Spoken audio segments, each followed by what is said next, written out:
Bisa jadi hari ini kita kayak hati kita tuh kan kayak berada di antara jemari Allah ya. Artinya buat Allah ngebolak-balikin hati kita tuh seringan kita ngebolak-balikin bola pingpong, bola tenis meja. Gampang banget, cuman dengan 2 jari doang. Beda banget kan kita ngebolakin hati si dia tuh udah berdarah-darah nggak balik-balik ya. Kita tuh udah berdarah-darah, udah keluarin modal habis, mobil jual, segala macam dijual, sampai ngutang kemana-mana, hatinya nggak berbalik. Kenapa? Karena yang megang hati dia tuh bukan kita.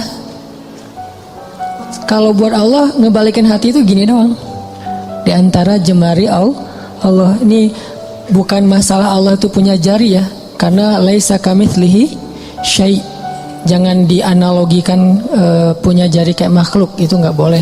Cuman di sini semacam permisalan betapa mudahnya buat Allah ngebolak-balikin hati orang. Orang yang mungkin nggak pernah kebayang dia bakalan masuk Islam, yang kebayang oleh yang lain tuh dia bakalan mati dalam keadaan memusuhi Nabi itu, malah ternyata dengan mudah Allah balikan hatinya. Justru di hari ketika dia pengen bunuh Nabi, di hari ketika dia bawa pedang tanpa sarung. Kalau bawa pedang pakai sarung tuh masih labil, bunuh nggak ya, masukin lagi, keluarin lagi kan ya. Ini nggak pakai sarung, artinya udah mantap banget nih pengen bunuh Nabi. Nggak akan dibawa pulang tuh pedang kecuali ujungnya udah berdarah. Di hari ketika dia pengen bunuh Nabi, di hari itu juga Allah tunjukkan keajaiban. Allah tunjukkan kebesarannya. Allah nggak mau bikin Umar masuk Islam pas lagi normal, itu nggak keren. Ceritanya tuh kurang klimaks. Ini pinter hebatnya Allah ya. Allah kan maha hakim, bijaksana banget. Bikin cerita tuh yang kalau ditonton, diceritain, dibahas tuh enak gitu. Kalau terlalu garing, flat kan agak-agak gimana ya, bosan ya. Kayak ada film yang thriller gitu tentang pembunuhan, udah udah 2 jam kita nonton belum jelas ceritanya kan nggak enak nih. Gak ada klimaksnya. Nah ini dibikin klimaks, justru titik baliknya itu di posisi yang paling nadir, yang paling sulit. Posisi ketika dia mau bunuh Nabi malah dia dapat hidayah. Segampang apa? Segampang ngebolak balikin bola pingpong dengan 2 jari. Mungkin lebih ringan dari itu. Bukan mungkin, pastinya. Jadi alhamdulillah Allah masih menetapkan hati kita dalam keislaman, masih menetapkan hati kita untuk mencintai majelis-majelis surga. Bukan berarti di luar itu majelis neraka, bukan ya. Enggak, kita kan prinsip saya mah respect each other, no judgment, kan itu prinsip saya. Jadi saya kalau ngebahas kebaikan gak ada maksud menyinggung ke yang lain bahwa itu buruk, enggak. Cuman mencintai majelis ilmu itu salah satu majelis yang luar biasa loh. Malaikat aja cinta, apalagi kita. Artinya malaikat itu nggak punya modus apa-apa kan mencintai majelis ini. Nggak gara-gara malaikat datang ke sini terus malaikat dicatat sama malaikat lain. Lu datang ya, gua catat nih. Nggak kan? Malaikat nggak saling mencatat lah. Malaikat kan mencatat manusia. Kalau malaikat saling mencatat kan ntar jadi ada transaksi gitu ya. Lu catat gua, ntar gua balas catat lu, saling mencatat gitu kan. Berapa? 10. Udah tambahin deh nolnya. Kan 0 doang jadi 100 misalnya. Nggak ada malaikat saling mencatat amal malaikat.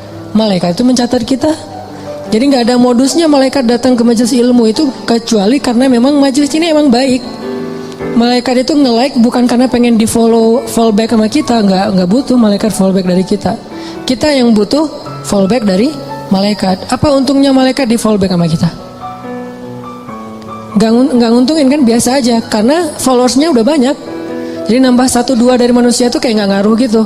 Kalau kita penting banget di fallback sama malaikat. Kenapa? Karena malaikat kalau nge-fallback itu pasti komennya itu kebaikan. Allahumma firlahu warham. Itu komennya malaikat. Ya Allah, ampuni dia, rahmati dia, ampuni dia, rahmati dia. Jadi nguntungin kita. Malaikat yang nggak punya kepentingan apa-apa, nggak modus ngapa-ngapain, nggak ada keinginan apapun, cinta dengan majelis ilmu, apalagi kita yang memang bermodus. Dan modus kita kalau karena Allah insya Allah namanya ikhlas. Modus kita pengen diingat wajah dan nama kita sama malaikat-malaikat. Nanti mereka akan bersaksi di akhirat. Dia tuh ahli ilmu. Kedua, modus kita pengen dapat doa dari malaikat yang menaungi majelis ilmu. Ketiga, kita pengen dibangga-banggain sama Allah. Allah tuh ngebanggain kita di mana? Di Arasy sampai mention Jibril, Jibril. Apa tuh gua cinta sama siapa misalnya di antara kita. Nama kita disebutin loh, di-mention, di tag beneran itu. Kecuali nama kita mungkin nama yang agak-agak susah dibaca ya, terlalu banyak bahasa-bahasa asingnya. Kalau namanya standar-standar aja, Asep misalnya ya, apa gitu, itu insya Allah malaikat gampang nge-like-nya gitu. Makanya namanya jangan susah-susah. Sampai kakek aja nggak tahu, pas tanya, ini cucunya siapa namanya? Nanya ke anaknya, nama anak kamu siapa gitu. Saking susahnya nama anak sekarang. Jadi Allah tuh ngebanggain kita tuh pakai nama kita, nama yang ada di KTP, nama yang ada di SIM. Kecuali nama-nama terlarang ya. Tapi kalau namanya masih wajar, KTP, SIM itu sama dipakai di langit. Allah nge-mention kita, terus dikasih tahu kepada Jibril. Jibril ngasih tahu ke malaikat. Malaikat ngasih tahu ke seluruh makhluk, ngedoain kita. Kan bermodus tuh. Jadi kalau malaikat aja nggak ada modus cinta dengan majelis ini, kayaknya kita punya alasan yang lebih kuat untuk tetap cinta. Dan ini salah satunya bimbingan hati dari Allah. Alhamdulillah. Kita syukurin terus biar Allah tambahin lagi, istiqomahin lagi. Setiap minggu, setiap bulan, setiap tahun sampai akhir hayat kita. Teman-teman yang dirahmati Allah, malam ini kita bahas tentang life goals. Kalau dalam bahasa ulama itu disebut dengan himmah. Salah satunya disebut dengan himmah. Apa kepengennya kita? Apa yang bikin kita happy? Apa yang bikin kita ngerasa hidup itu meaningful, bermakna? Ini namanya himmah. Mungkin kalau bahasa sederhananya life goals. Sebelum kita ngobrolin tentang masalah himmah, life goals ini, coba kita baca satu paragraf kecil di dalam surat Ali Imran ayat 35. Biar gaung tilawah kita itu makin menggetarkan arasy Allah dengan kebaikan. Surat Ali Imran ayat 35. Kita baca sampai ayat 37. Surat Ali Imran ayat 35 sampai 37. A'udzu billahi minasy syaithanir rajim. Silakan.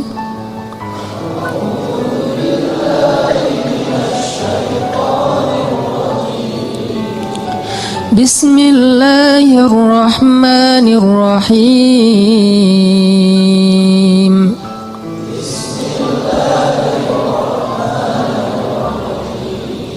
إذ قالت امرأة عمران رب إني نذرت لك ما في بطني محررا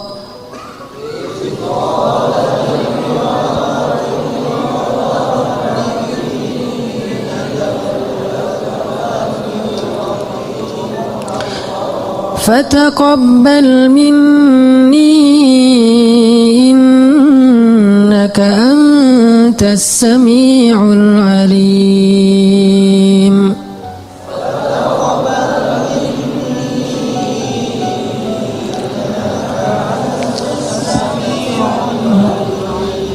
فلما وضعتها قالت رب إني وضعتها أنثى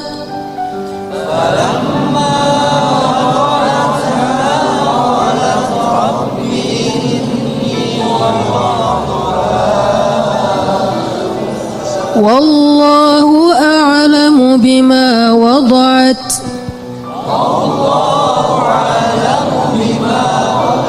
وليس الذكر كالأنثى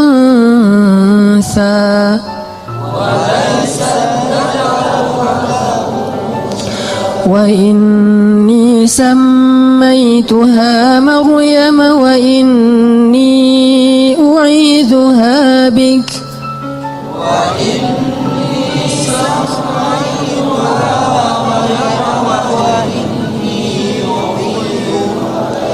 وإني أعيذها بك وذريتها ذريتها من الشيطان الرجيم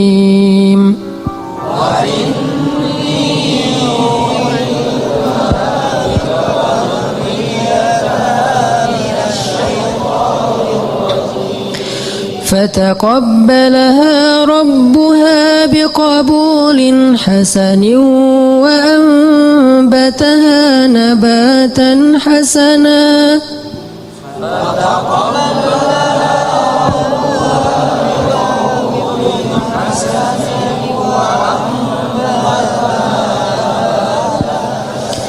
وكفلها زكريا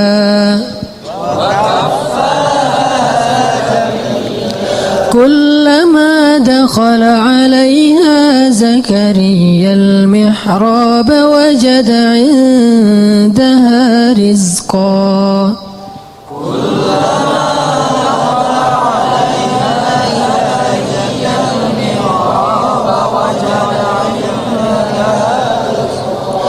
قال يا مريم أنى لك هذا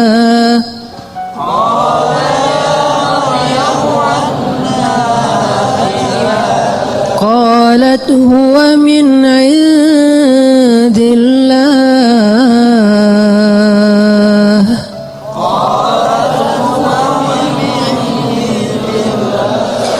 إن الله يرزق من يشاء بغير حساب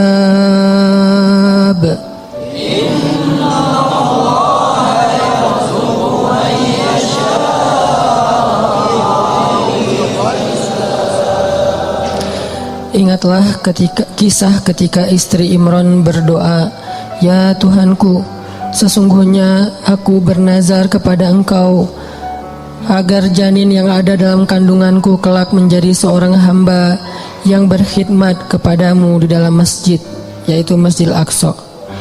Maka terimalah nazarku itu. Sesungguhnya Engkaulah yang maha mendengar lagi maha mengetahui."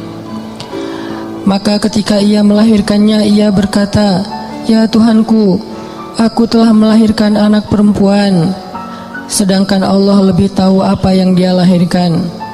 Dan anak laki-laki tidaklah sama dengan anak perempuan dalam aturan-aturannya. Dan aku memberinya nama Maryam, dan aku memohon perlindunganmu untuknya dan anak cucunya dari gangguan syaitan yang terkutuk." Maka Allah menerima Maryam dengan penerimaan yang baik, membesarkan Maryam dengan pertumbuhan yang baik, dan menyerahkan pemeliharaan Maryam kepada Zakaria. Setiap kali Zakaria masuk menemuinya di dalam mihrab kamar khusus ibadah, Zakaria mendapati makanan di sisi Maryam.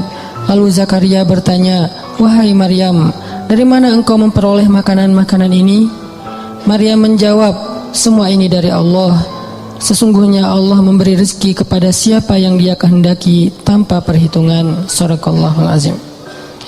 Ini adalah sepenggal kisah teman-teman tentang himmah, life goals. Bahwa di sini dikisahkan himmah atau keinginannya Ibu Maryam, istri Imran. Dan by the way, Imran ini adalah salah satu simbol keluarga paling keren yang Allah rekomendasikan di dalam Al-Quran. Selain keluarga Nabi Muhammad itu ada dua keluarga lagi, keluarga Ibrahim dan keluarga Imran. Jadi kalau kita pengen niru, pengen jadi rumah kita itu seperti apa sih? Seperti rumah Nabi Muhammad, Baitun Nubuwah, atau rumahnya Ibrahim, atau rumahnya Imran. Salah satu dari tiga itu. Kalau bisa tiga-tiganya lebih keren. Dan Allah rekomendasiin itu di dalam Al-Quran. Allah telah innallaha astafa Adam wa Nuhan wa ala Ibrahim wa ala Imran alal alamin. Allah menjadikan mereka lebih daripada semua yang ada di dunia. Dua keluarga ini, keluarga Ibrahim dan keluarga Imran. Bahkan sebagian ulama sampai berdebat, Imran ini nabi atau bukan. Sebagian mengatakan Imran ini orang solih, dan sebagian lagi mengatakan Imran ini termasuk salah satu di antara nabi, walaupun bukan rasul. Karena sebagian ulama mengatakan nabi itu ada 124.000, banyak. dan salah satunya ada Imran. Terlepas dari perdebatan status Imran, yang jelas dia adalah hamba terpilih. Dan Allah menikahkan Imran dengan seorang perempuan yang sangat solehah, perempuan yang gak sembarangan perempuan, yang dari bibit yang luar biasa ini nanti muncullah keturunan-keturunan yang luar biasa, hebat, menyejarah. Sampai Al-Quran aja nyebut mereka, nyebut namanya, nyebut kisahnya, nyebut keutamaannya. Itu keren banget. Dan tadi saya bilang by the way-nya apa? Istri Imran itu adalah adik kakak dengan istri Zakaria. Jadi Imran sama Zakaria apaan? Ipar ya. Karena istri Imran itu adik kakak sama istri Zakaria. Jadi Imran, Zakaria ini orang-orang soleh semua, yang tinggal di Palestina atau tinggal di dekat Masjid Al-Aqsa. Lama Imran gak punya anak, lama Zakaria juga gak punya anak. Dua-duanya gak punya anak nih. Imran gak punya anak sampai usia tua, Zakaria juga gak punya anak sampai usia tua. Sampai kemudian istri Imran bernazar. Dulu nazar itu masih sesuatu yang wajar. Di zaman Nabi Muhammad sampai kita sekarang, nazar itu boleh tapi agak kurang disukai. Tapi boleh-boleh aja. Nah dulu istri Imran bernazar, ini nazar tuh, saya bernazar, kalau saya hamil saya pengen punya anak laki-laki. Kalau dia jadi anak laki-laki akan saya jadikan dia sebagai marbot Masjid Al-Aqsa, sebagai khadim atau marbot Masjidil Aqsa. Ini life goalsnya istri Imran. Pengen punya anak yang ngemakmurin rumah Allah. Pengen punya anak yang kerjanya ngapain? Jaga rumah Allah, supaya Allah jaga dia nanti di akhirat. Dia kerjaannya tuh bersih-bersih masjid. Dan itu bukan kerjaan orang yang pengangguran loh ya. Walaupun istilah di kita itu marbot, itu istilah yang mungkin jadi kemudian terkesan di masyarakat sesuatu yang nggak keren, biasa aja. Padahal itu pekerjaan paling mulia loh. Kalau ada orang yang sebagai mungkin dia yang bertanggung jawab di sebuah bangunan sejarah, perpustakaan, museum kayak gitu-gitu, ada yang lebih keren, ngejaga rumah Allah Subhanahu Wa Taala. Ngejaga di sini bukan berarti Allah nggak bisa ngejaga. Allah ngasih kita bagian supaya kita dapat kebaikan karena kehormatan. Kalau Allah menjagain sendiri terus nggak ada peluang kita untuk dapat kehormatan dari Allah. Justru karena Allah kasih kesempatan, ini bukan karena Allah kurang mampu, enggak. Tapi Allah pengen kita dapat kehormatan dengan menjaga rumah Allah, memakmurkan rumah Allah. Itu life goalsnya istri Imran. Pengen banget punya anak laki-laki bakalan jadi seperti Zakaria. Jadi istri Imran ngefans banget berat sama Zakaria. Ya Allah, saya pengen punya anak laki-laki kayak gitu tuh, kayak ipar saya, kayak Zakaria. Mudah-mudahan anaknya laki-laki. Nazar sampai, fataqabbal minni ya Rabb. Terima ya Allah, terima nazar. Dulu kan nggak ada USG ya. Ketawanya pas sudah lahir. Pas sudah lahir, kaget istri Imran. Rabbi, inni wada'atuha unsa. Ya Allah, gimana nih anaknya perempuan? Sementara walaisa dzakaru kal unsa. Ini perlu kita garis bawahin. Laki-laki tidak sama seperti perempuan. Ini bukan bab emansipasi, bukan Islam anti kesetaraan gender, bukan. Maksudnya adalah dulu tradisi orang Bani Israel, tradisi orang Yahudi yang ada di Palestina, perempuan tuh nggak boleh menjadi marbot di masjid. Perempuan itu nggak boleh belajar di dalam masjid. Perempuan itu nggak boleh bahkan masuk ke masjid kecuali terbatas sekali gitu. Jadi maksud laki-laki tidak sama dengan perempuan, maksudnya tradisi yang berlaku waktu itu tidak sama laki-laki dengan perempuan. Ini bukan doktrin bahwa Islam itu nggak mengakui perempuan, bukan. Kita harus balik lagi ayat itu, kembalikan lagi kepada konteks sejarahnya. Makanya saya sering bilang, jangan menjudge sejarah dengan angle kekinian, pasti jadi salah paham. Kalau kita menilai sejarah tapi pakai persepsi kekinian, kita akan sering salah paham terhadap sejarah. Kok gini sih, kok gitu sih? Kenapa? Karena kita ngelihatnya benturan dengan culture kekinian kan. Makanya kalau pengen ngerti sejarah, pakailah angle sejarah. Jadi yang dilihat bukan cuma adegannya, sampai persepsi sejarah, emosional sejarah, lengkap gitu. Jadi sejarah itu sampai baper. Jangan cuman adegan tapi persepsinya kekinian, gak nyambung. Nah pada masa itu, laki-laki dan perempuan itu dibedain tentang masjid. Laki-laki boleh masuk ke masjid bebas, boleh berkhidmat di masjid, boleh belajar di masjid, boleh jadi ulama di masjid. Perempuan gak boleh, beda dengan di Islam kan. Kalau di Islam justru sebaliknya, Sama laki-laki dengan perempuan dalam masjid, cuman beda fikih. Kalau perempuan lagi haid nanti ada batasannya. Tapi kalau perannya di dalam masjid boleh banget. Buktinya apa? Aisyah itu ngajarin hadis di dalam masjid loh, dan muridnya laki-laki. Muridnya Aisyah itu juga banyak laki-laki. Walaupun berdua ngajarnya tuh Abu Hurairah sama Aisyah. Tapi banyak hadis-hadis yang Aisyah tahu, Abu Hurairah nggak tahu. Atau hadis-hadis yang Abu Hurairah tahu, Aisyah nggak tahu. Sehingga mereka kayak saling mention gitu, saling broadcast. Aisyah broadcastin dong hadis-hadis yang gua nggak tahu, di broadcast sama Aisyah. Nanti Aisyah juga minta dari Abu Hurairah, saling transfer hadis. Bukan untuk mentahzir ya. Mereka mentransfer hadis bukan untuk nyalah-nyalahin, wah apa salah lo, enggak. Mentransfer hadis tuh untuk saling sharing kebaikan, motivasi sifatnya. Oh ada hadis gitu ya, iya gitu. Jadi dalam Islam, Abu Hurairah, Aisyah ngajar di masjid. Nanti ada tokoh-tokoh perempuan yang luar biasa banyaknya. Termasuk yang paling legend itu kan Khadijah ya. Yang paling berpengaruh dalam dakwah Nabi kan Khadijah. Dan Khadijah itu nggak tinggal diam di rumah nungguin Nabi Muhammad mana ya, udah jam segini belum pulang, di telepon nggak diangkat aja, kayaknya habis baterai deh. Gitu-gitu enggak. Khadijah tuh nggak pasif di rumah loh ya, nggak bantu dakwah Nabi, dia aktif. Cuman tetap ada kayak etikanya, ada moralnya.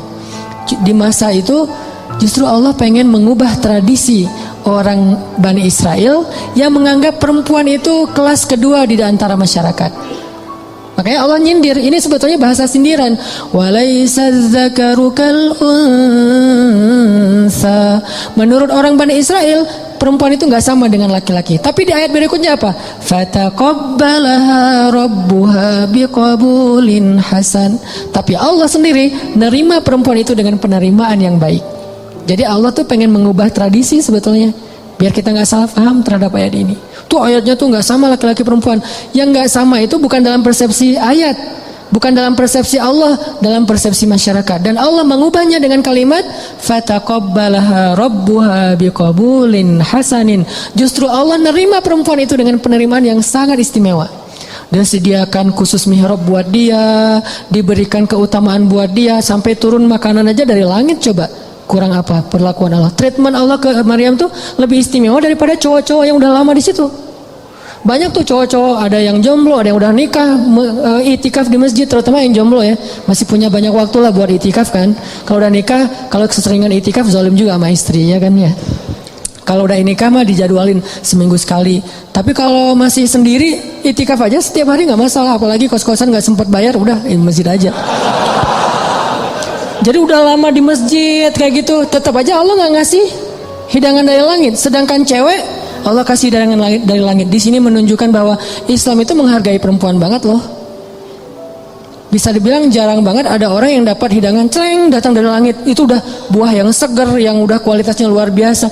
Di depan Maryam, Zakaria aja sampai terheran-heran. Padahal Zakaria itu jelas-jelas sepakat ulama dia itu nabi. Zakaria aja terheran-heran dengan perlakuan treatment langit kepada Maryam. Sedangkan Bani Israel melecehkan Maryam. Jadi maksud walaysa dzakaru kal unsa, tidak sama laki-laki dengan perempuan di sini adalah Allah lagi nyindir tradisi Bani Israel. Itu maksudnya. Bukan dalam Islam itu laki-laki dan perempuan itu dibeda-bedain, bukan. Udah gitu, ya udah deh kalau gitu, udah terlanjur lahirin anak cewek, masa mau digimanain lagi gitu, masa dioperasi segala macam, nggak susah. Akhirnya ibu Maryam menamakan anaknya Inni sammaituha Maryam. Apa arti Maryam secara bahasa? Khadimah. Maryam itu secara bahasa artinya marbot, cewek. Jadi arti Maryam itu khadimah, yang berkhidmat. Itu bahasa dulunya adalah Maryam, kemudian jadi bahasa Arab. Inni sammaituha Maryam. Saya pengen ngasih dia nama marbot, perempuan. Bahasa singkatannya Maryam. Mudah-mudahan engkau menerima dia ya Allah. Akhirnya dikaderlah Maryam dari kecil. Bayangin teman-teman, Maryam usia 3 tahun udah nanya-nanya ke ibunya, "Mah, kapan aku ke Al-Aqsa? Kapan aku beribadah di sana? Kapan aku disantrinin? Kapan aku dimasukin ke pesantren?" Itu 3 tahun udah minta-minta kayak gitu. Malah ibunya yang nggak tega, "Mah, aku kangen dengan Al-Aqsa." Karena belum waktunya, karena ada waktunya nanti dia boleh ke Al-Aqsa. Maryam setiap hari naik ke atas bukit, menghadap ke arah Al-Aqsa dan berbicara dengan Allah. Ya Allah, aku kangen dengan Al-Aqsa. Ya Allah, aku pengen ke sana. Ya Allah, ini daya tariknya Al-Aqsa. Jadi salah satu ciri orang beriman mencintai Al-Aqsa. Itu salah satu di antara bagian dari keimanan, mencintai Al-Aqsa. Bukan karena konfliknya, bukan karena sentimen terhadap Israelnya, bukan. Karena emang kayak gitu turun-temurun dari zaman dulu. Ini tradisi spiritual namanya. Dari zaman Nabi Sulaiman udah kayak gitu, zaman sebelumnya juga kayak gitu, zaman Musa juga kayak gitu. Tradisi spiritual yang diturun-temurunkan. Dan Maryam kecil, anak usia 3 tahun, udah cinta banget dengan Al-Aqsa, pengen kesana, mah kapan. Kenapa bisa punya anak kayak gini? Life goals ibunya, himmah ibunya. Jadi kalau salah satu rahasia dari life goals itu, kalau benar-benar kuat jadi himmah, nanti kita belajar apa bedanya himmah dengan sekedar basa-basi. Kalau benar-benar jadi himmah teman-teman, itu akan jadi kenyataan loh. Gimana kita jadiin life goal kita jadi kenyataan, life goal kita jadi keajaiban. Walaupun rintangan ada aja, kayak istri Imran, kok lahirnya anak perempuan. Justru Allah pengen ngasih banyak hikmah, banyak luar biasa pelajarannya lewat skenario kayak gitu.